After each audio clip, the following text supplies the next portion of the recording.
Hey guys, John from ARTV here. Time for a review of the 8th studio album by rock band The Black Keys, once again produced by Danger Mouse and the band themselves. This one is titled Turn Blue.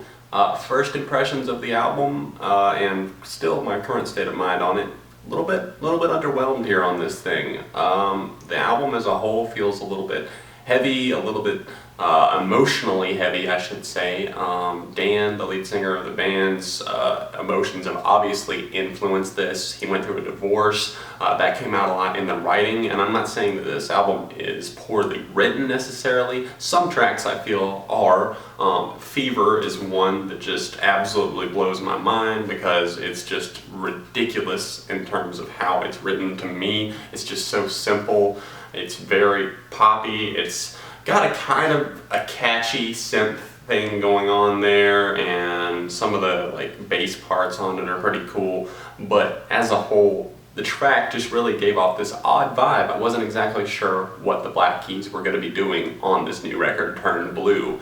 Overall, I'm listening through this thing, I'm hearing a lot of songs that are solid, but they're not interesting me. I kept getting bored while I was listening to this record, and I'm over here reading all these other reviews, at least the headlines of the reviews, and it seems to be getting critical acclaim all over the place. Everybody seems to be loving this record, praising it.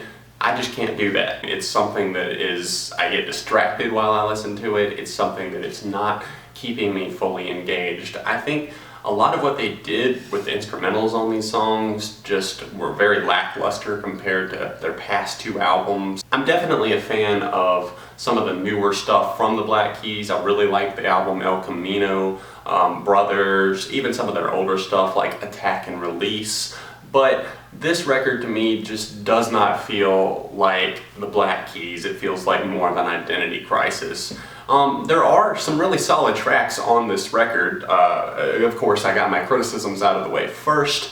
Weight of Love really kicks off this record in non-typical Black Keys fashion. Doing a song that's 6 minutes long is pretty much unheard of in the Black Keys book, and I think it was a really cool and interesting way to get like a vibe going, a groove with the record, and I was excited for the record. It has a really cool long instrumental, a lot of guitar. It feels a little bit bluesy, a little bit like homage to their roots. The same with the track In Time. The first two tracks started things off great, but then we get to the track Turn Blue, which is probably my least favorite on the entire record. It's very psychedelic, very far out there, and it's not the worst thing I've ever heard, but it's just very, very bland and mediocre for the Black Keys. They have I have such high standards for what I expect when I hear something from them, and just the way that they've done production on their past stuff. I know that Dan and Patrick are very capable, and of course Brian Burton, aka Danger Mouse, is very capable of doing the production. I just feel like this time around it just did not get highlighted as prominently. It wasn't displayed in full effort what they could actually do. Bullet in the Brain was another standout track for me. I really like the guitars mixed with some synthesizers there in the background on that one. The chorus on that is one of the strongest on the record. I first heard a live performance of it, and it seemed a little bit more synthy there on that one, but it seems a little bit more guitar-led on the actual album, so I thought that was pretty cool. Another one that I was really enjoying was In Our Prime, which is the next to last track on the record. Just kind of sees the two guys throwing it back and thinking about all of the fun that they've had in the past and saying, you know, we were our best when we were in our prime. I don't know if they're saying that they're past their prime now. Hopefully not in terms of their musical career. Anyways, I've got a collaboration with my friend Tyler Davis, youtube.com/chairswithwheels. If you want to check him out, in the description down below, I'm going to kick it over to him now. Hey everybody, it's Tyler Davis on Album Review TV, and me and my friend John here are going to talk about the new album from the Black Keys. So let's do this. He has some questions for me, so I guess we're gonna rock and roll with this. Alright man, I wanted to start off first of all by just asking you, are you a fan of like pre-Danger Mouse production Black Keys, or like Brothers and Up type Black Keys whenever Danger Mouse kind of started producing for them? I would say I'm a fan of Danger Mouse moving forward. Brothers was the first record I heard from them. I listened to some of their older stuff, but I don't know, something about Danger Mouse. He just kind of. He's kind of got that magic touch, I feel like. Whenever a lot of times when it comes to production, he really helps bands find their sound.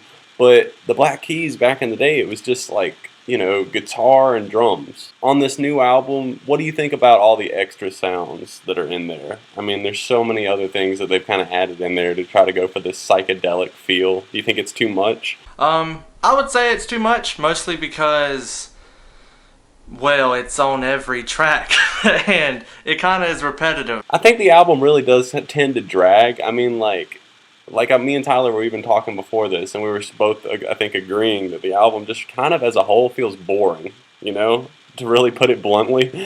Is that kind of how you feel about it? Like, most of the tracks, I mean, it opens up good with Weight of Love, but after that, it kind of goes downhill. Yeah, especially that first song, I was really excited. I was like, oh, this is going to be great. Then I went to the next one, and I was like, oh, this is alright. Then I went to the next one, and I was like, okay, I just heard that. It's something that's going to take a while, I think, for a lot of people to really, like, it's going to take a while to stick with people. It's not an El Camino. It's not in your face. It's not loud garage and blues rock. It's more of a mellowed out vibe. Well, real quick, what do you think your favorite songs and, like, least favorites were from the record? Do you think your favorite was probably, like, Weight of Love, like you were already talking about? Yeah, Weight of Love is definitely my favorite. And then, I would say In Time would be next. Well, guys, I hope you enjoyed me and Tyler's discussion here. Make sure you check out his channel. The link is going to be floating around. I'm going to have an annotation here. The link is going to be in the description down below if you want to check out more of his videos. He's got, not only does he talk about music on there, he's got TV, movies, concert recaps. I know he just did a Carolina Rebellion recap here recently, so make sure you go check out Tyler's channel and subscribe. I hope you guys enjoyed that collaboration there. It was just something that I wanted to do. I want to start trying to do more collaborations, but I think I need to educate myself on Google Hangouts. I did that one on Skype with Tyler. I think I need to figure out how the Google Hangouts work, because that seems like the way to go in order for, you know, a good collaboration to happen. Anyways, guys, I hope you enjoyed this review. For me personally, it's a 3 out of 5. Let me know what you thought of the Black Keys' new record, Turn Blue, in the comments section down below. And of course, starting next Tuesday, I'm going to be doing my live shows again. Make sure you join me on Vocal. There will be a link down below to make sure you can check that out. Don't miss that. It's going to be most Tuesdays at 7 p.m. Eastern Time. Thanks for watching the video, hitting the like button, checking out all my links in the description. I will see you guys very soon right here on ARTV Beyond the Reviews.